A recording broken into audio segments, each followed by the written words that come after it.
You're born in a modest Midwestern town. Your dad returns from the war to a factory job, but he dreams of a better future for you. You do pretty well at school. A teacher tells you you've got a gift for numbers. After you graduate from high school, you go to the nearby state college and major in accounting. To save money, you live at home with your folks. You meet your wife in the college library. She wants to be a teacher. You court the old-fashioned way, walking along the river, going to football games, holding hands at the movies. When you graduate, you get hired by a local bank, starting as a teller. She gets a job at the elementary school where you went as a kid. Within a couple of years, the bank makes you a supervisor. With the raise, you have enough money to make payments on a 2-bedroom bungalow for you and your new wife, just a few blocks away from her parents. You start a family. First one baby, then a second. You take night classes to stay ahead of the curve, and after 12 years at the bank, you get a promotion. Now you're a loan officer. It's what you've been working toward. You're making a difference. You're building your community. But times are starting to get tough in your town. The factory where your father worked finds cheaper labor somewhere else and shuts its doors. You still play poker with some of the guys who used to work there. They call you the banker. They think you're loaded. You tell them that's the hotshots on Wall Street, the Ivy Leaguers. You're like your buddies, just getting by. At the bank, your work is changing. You feel like you've been demoted, but nobody's told you. You have the same job title, but you're hardly allowed to make decisions. You spend most of your time typing numbers into the computer and telling the people who come for loans that the computer says no. Growing up, life always seemed so simple. You'd marry, have kids, have a respectable career. After 40 years, you'd retire with a gold watch and a sense of your place in the world. But that's not the way it's turned out. On TV, you can see that the rich are doing just fine, spending the millions they're making moving other people's money.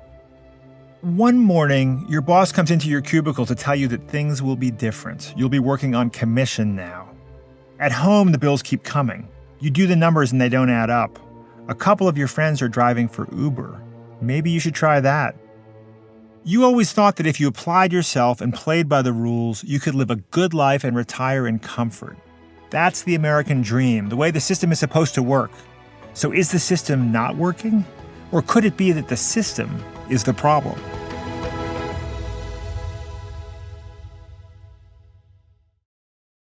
If you're interested in the story behind the business headlines, check out Big Technology Podcast, my weekly show that features in-depth interviews with CEOs, researchers, and reformers in business and technology. Hi, I'm Alex Kantrowitz. I'm a longtime journalist, CNBC contributor, and the host of the show. I empty my Rolodex every Wednesday to bring you awesome episodes, so go check out Big Technology Podcast. It's available on all podcast apps. We'd love to have you as a listener. From Wondery, I'm Rufus Griscom, and this is The Next Big Idea. I founded the Next Big Idea Club, along with the authors Malcolm Gladwell, Susan Cain, Daniel Pink, and Adam Grant, to connect people to some of the boldest new thinking shaping our culture and our future. Each week on the podcast, we bring you one idea with the power to change the way you see the world. This week, how a system supposedly based on rewarding merit has made the rich richer, the poor poorer, and everybody more miserable.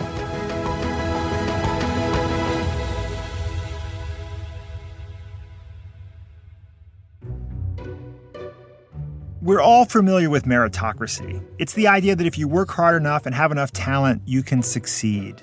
Who doesn't want that? It's the bedrock for the American dream, for the quintessentially American idea that everyone, not just people born wealthy, deserves a fighting chance. But Yale law professor Daniel Markovits says meritocracy isn't just not working, it's actively undermining the very ideals we think it promotes. In his latest book, The Meritocracy Trap, How America's Foundational Myth Feeds Inequality, Dismantles the Middle Class, and Devours the Elite, Markovits explains the mechanics of inequality and calls for a systemic makeover. I called him at a studio in New Haven to talk about what that might look like. Good morning, Daniel Markovits. It is great to have you on the Next Big Idea podcast. Good morning. Thank you so much for having me. It's a real pleasure to be here.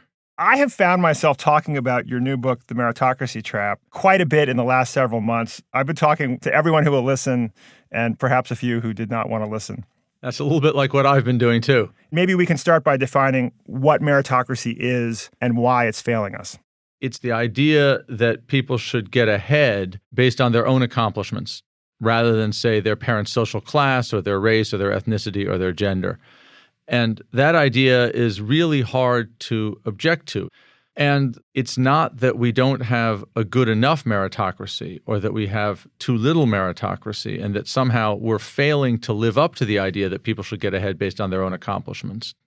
But rather, it's that we have too much of it, that system, once it gets established, ends up perpetuating inequality, ends up being the central vehicle of class stratification.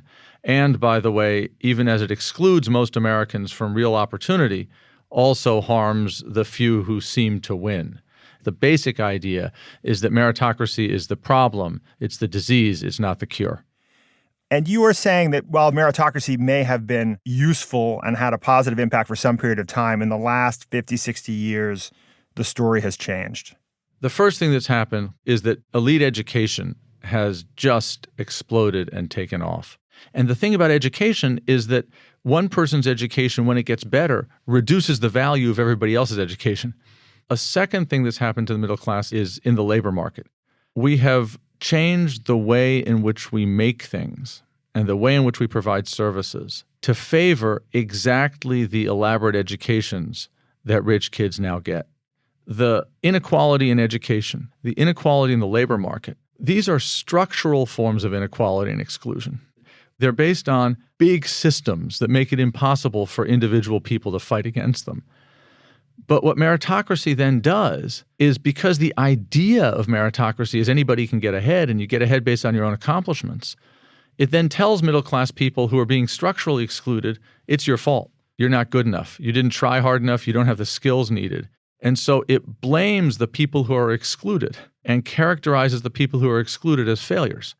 This is a really interesting insight for me, that the psychology of this experience is a critical piece of it. There's this double whammy of being told there's no way for you to win, and it's your fault. I mean, we have a system that rewards merit, and you don't have any, and that's crushing. Right. And this resonates for me because it feels like there's something that's emerged in the last few years that's a deep loss of dignity that has resonated in our politics. I think that's right, and it's crushing in a lot of ways. And we see this in the opioid epidemic, in increased rates of alcoholism, suicide.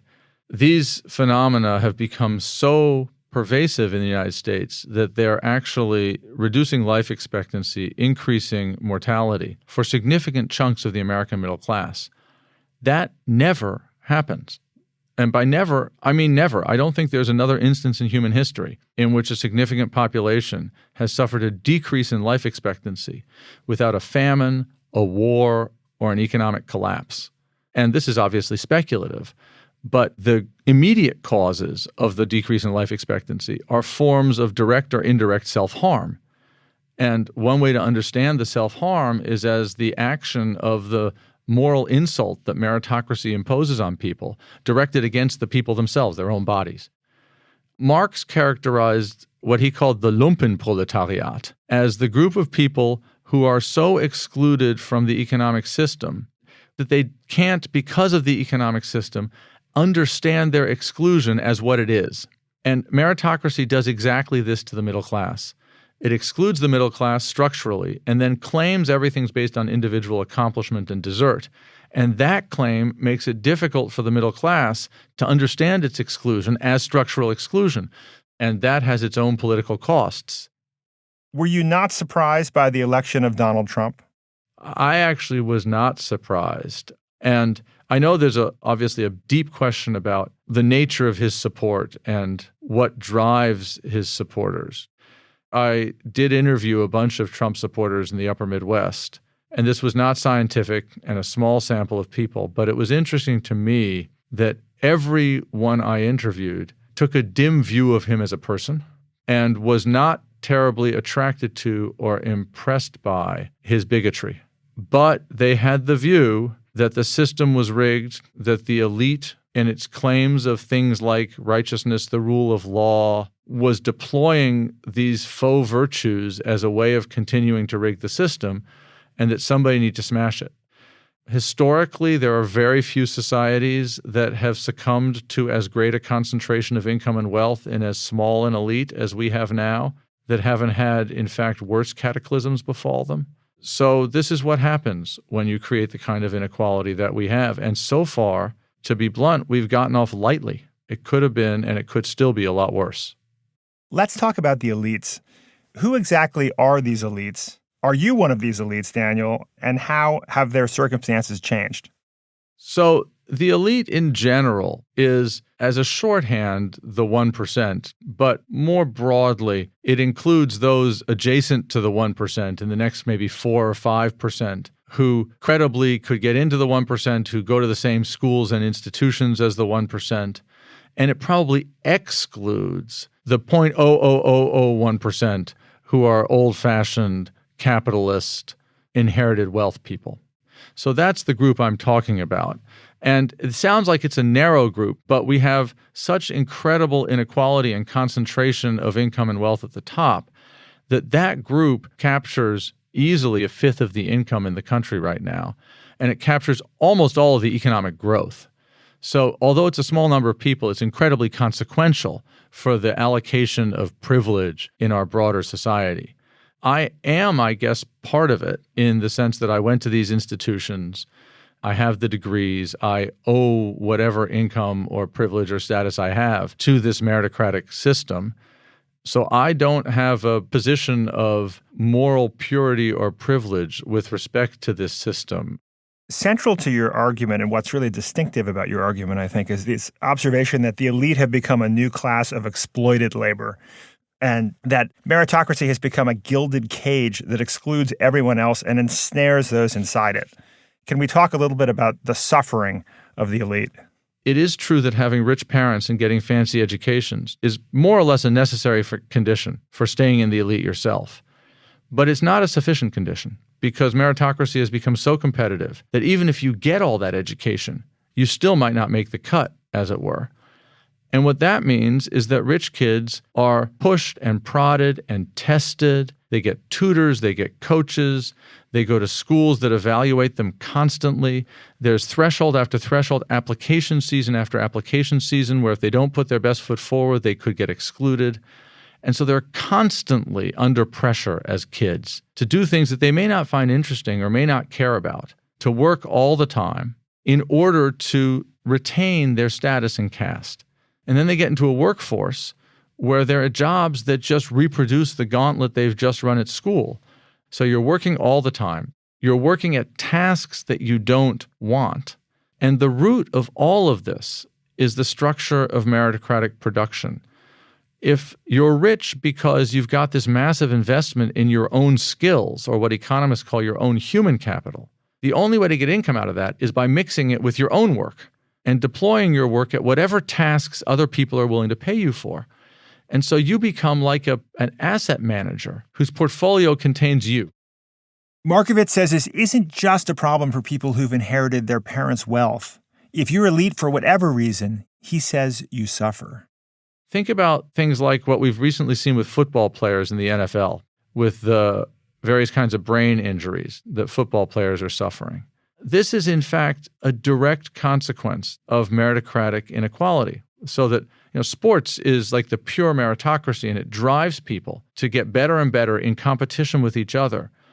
And what that's done in football is it's meant that people have gotten bigger and bigger and stronger and faster, working out harder and harder and harder until the game has become almost literally a kind of mass suicide because its dangers are so high. I don't think there's reason to believe that that would be true of football among people who were like physically normal people who hadn't spent their whole life training and being selected for extremes of athletic achievement. But it is true once you make football this hyper-competitive, hyper-intensive thing where if you make it to the NFL, you're a millionaire and everybody else gets zero income from the game. And so we see this in other sectors. Now, it's not that there are a lot of NFL players who constitute a large share of the 1%, But I think that this phenomenon, this pattern is broader than just in those narrow professions that I've described. Markovits says we tend to see the success of highly talented people as proof that meritocracy works. But we also put a moral spin on the story because we reward what society thinks is important. Success is the proof that a person is socially worthy. We think of merit as something that measures the deserved rewards of the skilled. But if it turns out that the skills themselves are valuable only when there's inequality, then the idea that the elite deserves its rewards and that desert can justify inequality is like a circular argument. When there's inequality, the rich have skills that make them rich and therefore produce more inequality. But there's no reason to want that world. From outside the closed loop, you could say, well, wouldn't it be better if there were more equality? And then what the rich are so good at, well, it wouldn't be so valuable anymore. They wouldn't get paid so much, but they wouldn't get paid so much because they wouldn't be so valuable. And maybe that's a better world. The same thing is true for lawyers' work or managers' work or bankers' work, or for that matter, doctors' work. Doctors who have skills that cure rich people's diseases get paid a lot more than doctors who have skills that cure poor people's diseases. What does that mean? It means that the medical profession concentrates on rich people's diseases.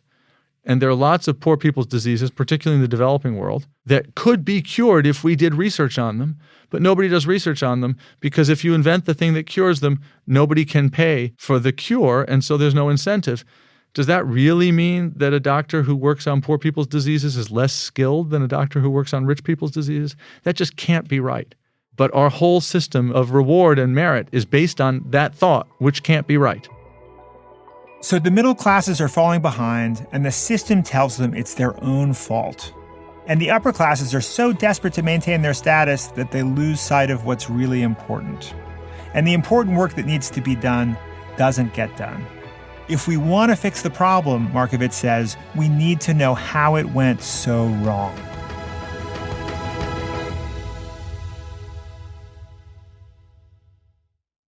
I'm Jessie Hempel, host of Hello Monday. In my 20s, I knew what I wanted from my career.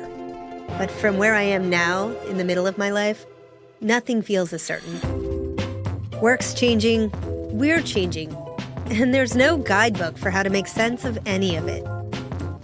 So every Monday, I bring you conversations with people who are thinking deeply about work and where it fits into our lives.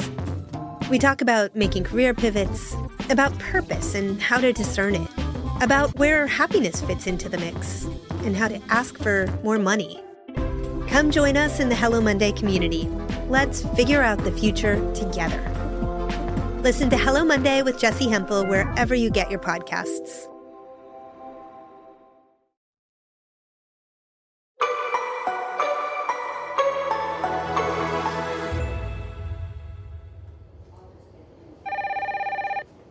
It's June 15th, 2018. Rick Singer gets a phone call at his office. Singer runs the Edge College and Career Network, and this is his busy season. Now's the best time to recruit high-value clients for the next year. It's Gordon Kaplan on the other end. He's a well-known attorney, and he has a question. What does he need to do to get his daughter into an Ivy League school? Kaplan already knows the answer. Actually, the answers. There are basically three ways in. First, there's the front door, where his daughter gets in on her own merit. We're looking for those special characteristics, a passion. Good grades, sure, but not someone who's just slogged through and checked off all the boxes. We want someone... Kaplan's daughter is a good student, better than average, but her test scores aren't high enough to get her into a top-tier college. The second way in is through a big donation, ideally enough to get Kaplan's name on a building. And to those who are here today who are alums and parents who have been so generous in providing financial aid, I want all of us to thank you so very much for doing that. This is perfectly legal, but it's expensive and it's not guaranteed. It just means Kaplan's daughter's application will get a second look. That's why he's interested in door number 3, where he pays Rick Singer's company a voluntary donation of $75,000 to jack up the score on his daughter's college entrance exam. Proctors will be bribed, the exam will be altered, and his daughter will score exceedingly well. Or that's the idea. I'm deeply ashamed. I'm terribly sorry. Gordon Kaplan, a high-powered Manhattan attorney, is the first parent caught up in the college admissions scandal to go before cameras and express remorse for his role. Kaplan's daughter... Someone else was on the phone when Kaplan and Singer cut their deal. The FBI. Their investigation into college admissions fraud, codenamed Operation Varsity Blues, is now headline news. Dozens have been arrested, including celebrities, professionals, and entrepreneurs. Some, like Gordon Kaplan, have been sentenced to jail. In all, more than 30 parents have admitted to giving Rick Singer over $25 million to get their kids into college through a door most of us never knew existed. The scandal uncovers a web of corruption at universities and testing companies and sports academies around the country. But Daniel Markovits says it also reveals something else: the utter desperation that America's upper classes feel to qualify their children to be members of the meritocratic elite. In the 1950s, the sons of rich fathers didn't apply to Harvard. They put themselves down for Harvard because they just chose where to go because you got into where your father went if you were from a sufficiently prominent family. And meritocracy was expressly embraced to break up and open up that elite and to replace it with an elite that anyone could get into and that was more dynamic and more capable and more energetic. And that worked because the old aristocrats lacked both the capacity and the interest in training their children. But then what started to happen is the new elite that was built by meritocracy, well, it knows how to train and it has a taste for training. And so the rich started investing more and more in educating their children. And the gap between the investments in education that rich kids get and that middle-class kids get started growing and growing and growing. And at the same time, the new elite started dominating work, and the nature of work changed in a way that favors exactly the skills that elite education gives. And so you start getting feedback loops between school and work in which a narrower and narrower group of people started capturing all the places at the best schools and all the jobs at the highest paying companies, and then passing that on to their children, now through the mechanism of incredible investments in education. And if you don't get the education that rich kids get, it's very hard to compete with them in the labor market. And so we've got this system of social stratification, really a kind of caste system, really a kind of aristocracy again, only now it's based on schooling, not on breeding. But that doesn't make it any more open or any more fair. The intensity of this competition for these elite schools has been highlighted recently with this college admissions bribery scandal. So how do you think about the scandal? I mean, on the one hand, it validates this notion that elite education has never been more crucial, right? But on the other hand, right. Cheating is not the point. That's not the fundamental problem. Right. So let me talk about both parts of that. The first thing to say about the college bribery scandal is, it's disgraceful what these parents did to get their kids in. That's just the tip of an iceberg, because the irony of it is that the only thing that made what the parents did illegal is that the colleges did not capture the return to their own corruption. Interesting. So, if instead of bribing Yale's soccer coach, a rich family just bribes Yale to get their kid in, well, that's perfectly legal, okay? That's not right either. And so there's a lot of wrongdoing. But, and here's something that's really important to emphasize, that kind of conduct is not the main reason why Yale and Harvard and Stanford and Princeton and other elite universities are dominated by rich kids. It's that the 1% pays for its kids to go to schools that mean that by the time the kids get to college, they have much greater academic accomplishments than other kids. And that's the main source of exclusion in our society today, that if you don't have rich parents and your parents can't afford to buy you fancy education, you can't compete when it comes time to college admissions with the kids whose parents did buy those educations. Markovits argues that the evolution of the education system, from delivering excellent education to everyone to superior education to just a few, is destroying opportunity for the middle class. Excellent education makes people good at things that are worth doing. Superior education makes people better than other people at things that may or may not be worth doing. Our system of meritocracy focuses on superior education. Let me give you a very concrete example. Think about management. So management is, in effect, the skill of coordinating other people so that collectively you're more productive than you would be if you just each did your own thing. And that's worth doing. That's a real skill. And an excellent educational system would teach people to be good managers. But there are lots of different kinds of management. There's management where that skill is spread widely across, say, a company, so that everybody is a little bit a manager. And what the top managers do is they sort of use various deputies to produce collectively coordination. And that's the way mid-century American firms were run. And it's still, incidentally, the way in which, say, German companies are run today. Everybody's a little bit a manager. If you're a unionized worker and you have lifetime employment, you're a little bit a manager because you, through your union, help run the firm. And because you're going to be there your whole life, you invest in yourself on the firm's behalf over the course of your work life.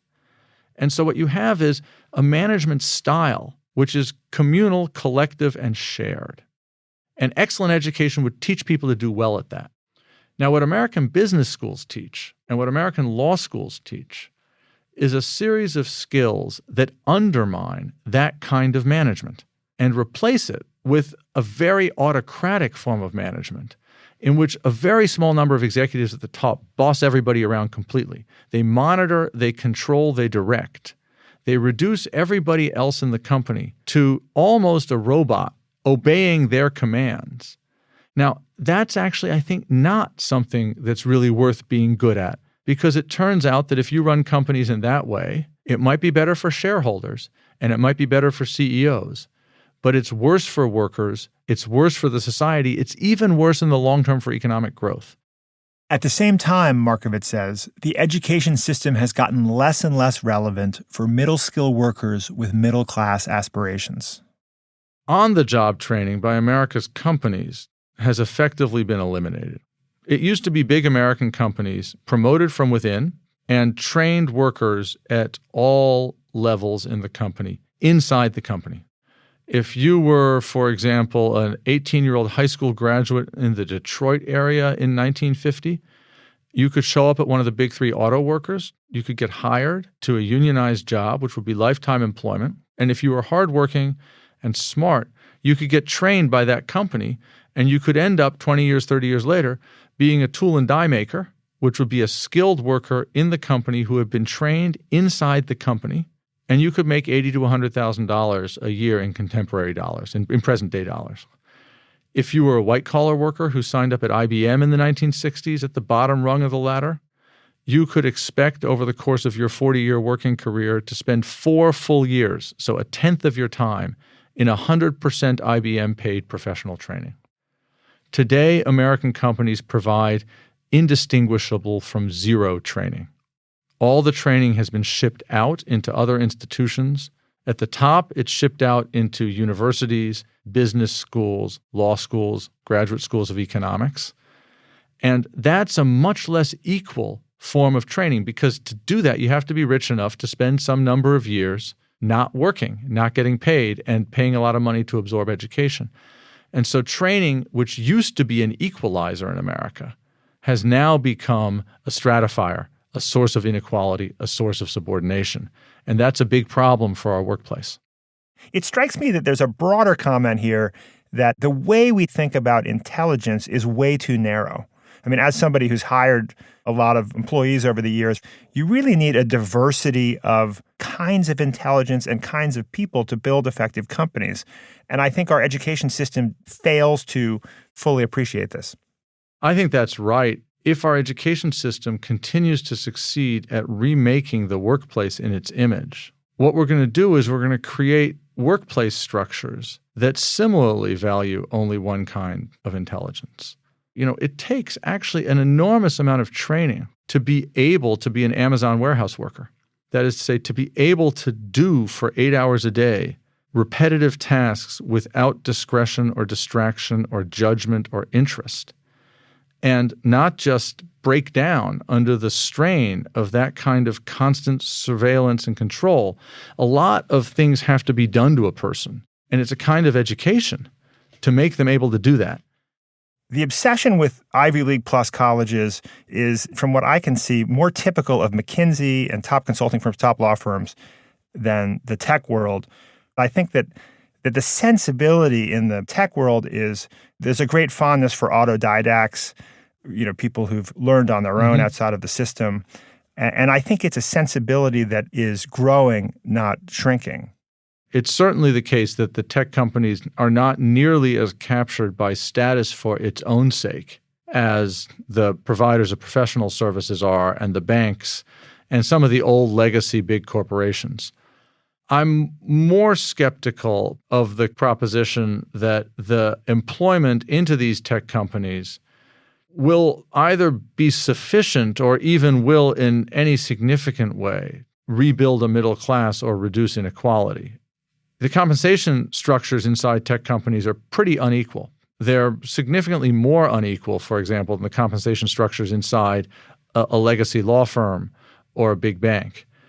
So I agree with you that credentialism is less prominent in the tech sector than in other parts of the elite economy. But I'm not sure that if you look at the effect on the distribution of income that tech companies have, that they look that great. To me, it's interesting that it feels like just in the last decade or so, there's been a clear sense that meritocracy has won. I think back on, 10 years ago, ExxonMobil, I think, was the most valuable company in the world, followed by Walmart. Now the most valuable companies in the world, many of them were built by second-generation immigrants, right? Google, Sergey Brin was born in Russia. Jeff Bezos, who runs Amazon, was raised by his stepfather, who was an immigrant from Cuba. The CEO of Microsoft is Satya Nadella, who was raised in India. If you believe in liberal meritocratic values, this is a wonderful, uplifting story. Well, I think that that's true in lots of ways. The share of the Forbes rich list that is self-made has grown dramatically over the past 50 years. The openness of elite institutions of all sorts to people who are not members of the old hereditary American aristocracy, to people who are not, bluntly white Anglo-Saxon Protestant men, has expanded enormously.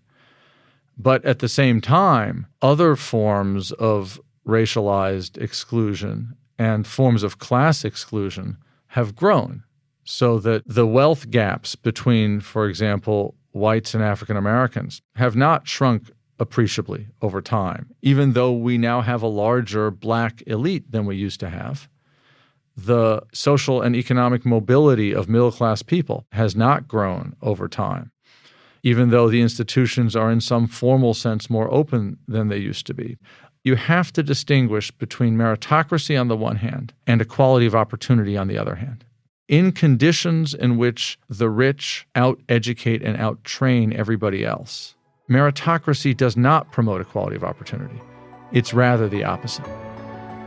So the ways education and work have evolved since the middle of the last century have trapped us in a cycle of inequality and class stratification. We're teaching people to be bad managers and downtrodden workers, and basically nobody's happy. So what do? Do we give up on the American dream? Markovits has a better idea.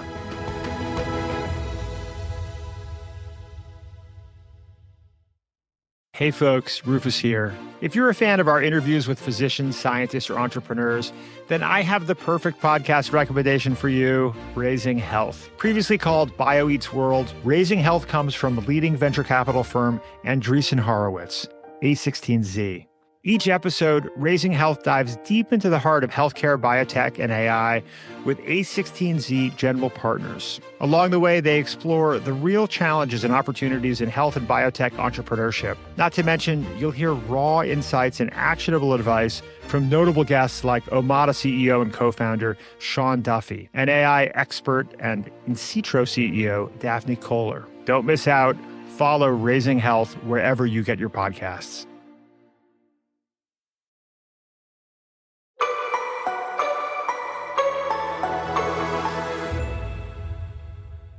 If you have thoughts about what you're hearing today on the show or any of the ideas we explore on this podcast, we'd love to hear from you. Join the conversation with me and many of the featured authors at nextbigideaclub.com. We've talked quite a bit about the challenge that we're up against, and now I'd love to talk about what we can do to fix it. And the stakes here are really high. I mean, you pointed out that there's only one example of a country that has had as much concentration of wealth and privilege as we have today that has not ended in revolution or war, and that was the United States in 1929. Exactly right. And that's both a source of caution and a source of hope, because maybe there is something exceptional about America that makes us able to cope with this and to find a way forward. And that's the hope at the root of the book. Let's start with what we can do to fix education. You have this great description of top American universities as being like enormous hedge funds, where what is it, $35 or $40 billion now over the endowment of Harvard, with teeny little schools attached to them. And meanwhile, on a per capita basis, it's actually educating fewer people. It is certainly educating a smaller share of the population. It's educating a richer share of the population. And the not-for-profit status and the tax benefits that come with it amount to a huge public subsidy. And so how do we fix it? The way to fix it, I think, is to be very clear about two possible paths and why one path is wrong and the other is right. The path that is wrong, which is the more conventional path, is to say, what we need to do is we need to be fairer in deciding who gets to go to which school. We need to unbias the tests. Universities need to look for kids from non-elite backgrounds who have good academics and admit them. And we can keep our meritocracy. We can keep the exclusivity of elite schools, not just universities, but high schools, kindergartens. But if we have a fair way of deciding who merits it, we'll have more equality. And what we have found again and again and again over the past 50 years is that that's just false. That precisely because the rich pay so much to educate their kids, doesn't matter how fair the system is, the rich are going to win when they play by its rules. So the alternative approach is to make the schools less elite, to reduce the difference between the amount that's invested in kids who go to the best schools and kids who go to less good schools. And the natural way to do that is dramatically to expand the enrollments of elite schools. There's no reason why the Ivy League can't educate twice as many students as it does now. And there's no reason why the next tier down can't also educate twice as many students as it does now. And there's no reason why elite private high schools can't educate 2 or 3 times as many students as they do now. And if the society as a whole were to do that and just massively expand the number of students who go through these educations, what it would do is it would mean that elite education was no longer as exceptional. It would free up resources in the rest of the system. If you took a bunch of students out of classes that now have 35 students a class and brought them into private schools, this would increase the classes in private schools and decrease the classes in public schools, which would also improve public schools. And so what you would have is a much more equal education system. And it would produce a less extravagantly elite, but a much larger, broader educated class. And that would promote a great deal of equality. I find it very hopeful that we have, 7-8 billion people who increasingly will have access to smartphones and therefore access to all of the, at least a digital version of really enriching educational experiences. And meanwhile, apparently one of the top 5 schools from which tech firms are hiring is the University of Phoenix, which is like an online education. What do you think? I think one has to be careful. The people who use online schooling effectively remain actually overwhelmingly people who are privileged by traditional schooling. You need, among other things, a quiet, stable place to study, and that's hard to do if you're not rich. But you also need a series of study skills and learning skills, which those courses tend not to give. They tend to be useful to people who already have them. So there's a little bit of a problem there. But I think the biggest hope of them is something you actually didn't mention, which is micro-credentialing. One big difference between traditional workplace training and university-based education is that university-based education is delivered in 4-year chunks, or if you go to law school, 3-year chunks, or if you go to medical school, 7-year chunks. And the chunkiness of it is a big disincentive to people who aren't already pretty elite and rich to get it, because it means you need to be able to set aside a substantial percentage of your life, like 1/10 of your life, to get this thing. Whereas micro-credentialing, if one can use online technologies to identify, break down into chunks, then deliver and test specific skills that are needed for particular jobs, and thereby reliably let people get a 6-month skill that then advances their career and increases their wages, that would be, I think, a big deal. And it would especially be a big deal if the labor market and the job site could be restructured in such a way that makes micro-credentialing really economically valuable to people who get it. So how about fixing the workplace? How can we redesign work to make it more fair? Middle-class, middle-income, mid-skilled labor is the highest taxed factor of production in the American economy right now. The total tax burden right now on hiring one $2 million a year worker plus a bunch of algorithms and robots is lower than the total tax burden on hiring 20 $100,000 a year workers. And that produces a massive tax disincentive to promote the middle class, which again is a very odd thing to do in a society in which everybody agrees that the middle class needs to be promoted. So one thing to do in the tax system is to fix that. An important way to fix that is with the Social Security wage tax, which right now has its base capped at about $130,000 a year. So after somebody has a wage of $130,000 a year, they pay zero Social Security wage tax. And that amounts to basically a 10% tax cut on rich people. So undo that. That would raise revenue, which could then be spent, by the way, on education. But setting that aside, it would also give incentives to employers again to make middle-class jobs. Then, aside from taxes, wage subsidies for middle-class jobs are a very good idea. I think Birmingham, Alabama is starting to experiment with that. In medicine, reforms that favor the delivery of medical services by nurse practitioners, by GPs, rather than by specialists would, again, also be good for equality. Lots of those reforms, by the way, would also improve the overall quality of the sector for its consumers. That's important too. But we shouldn't neglect the importance of regulation for its effect on the distribution of jobs. There should be a general principle that when we make regulations, we look to see what its effect is on middle-class jobs. And we discourage regulations that undermine middle-class work and encourage regulations that promote middle-class work. Markovits says a big step would be to change the hearts and minds of the elite. But how do you convince people to give up the things they value now in favor of some elusive theoretical future in which everyone is more equal? An interesting thing maybe for you to do or for listeners to do too, I've done this casually and unscientifically, talking to acquaintances across the elite in a variety of fields, I asked them, if you could exchange a third of your income for 25 hours a week that are just yours to devote to whatever you think is most important, would you take the trade? And 100% of the people I ask say yes. But 0% of the people I ask have actually done it. And that seems like it's a sign of something important.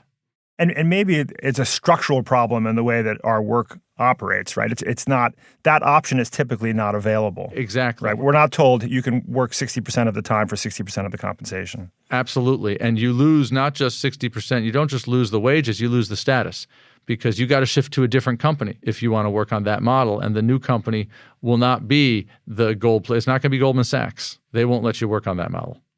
Would you describe the Meritocracy Trap as a kind of manifesto? We had a communist manifesto. This is more of a post-meritocratic manifesto, a call to action. And you said that perhaps there's a way to revise the old slogan about the workers of the world uniting. Well, if the diagnosis that I give is correct, which is that meritocracy, excludes the rest and ensnares the rich, then there's a sense in which all of the workers of the world can unite. The middle class that is excluded and the elite that is trapped in these alienating superordinate jobs, and that collectively they have nothing to lose but their chains. And I hope a whole world to win. Thank you so much, Daniel. That was a whole lot of fun. Thank you again.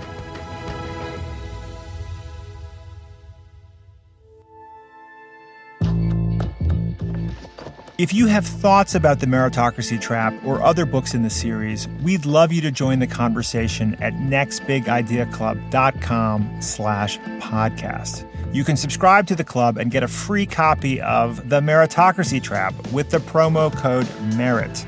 That's nextbigideaclub.com/podcast, promo code MERIT, MERIT. If you're listening on a smartphone, tap or swipe over the cover art of this podcast. You'll find the episode notes and a link to the Next Big Idea Club. A special thanks today to Daniel Markovits. His book, The Meritocracy Trap, is available wherever books are sold. I'm your host, Rufus Griscom. This episode of The Next Big Idea was written by Alex Krotowski. Sound design by Jake Gorski. Associate producer is Caleb Bissinger. Our series producers are Emma Cortland and Michael Kovnat. Our senior producer is Jonathan Miller. Executive producers are Stephanie Jens, Marshall Louie, and Hernan Lopez for Wondery.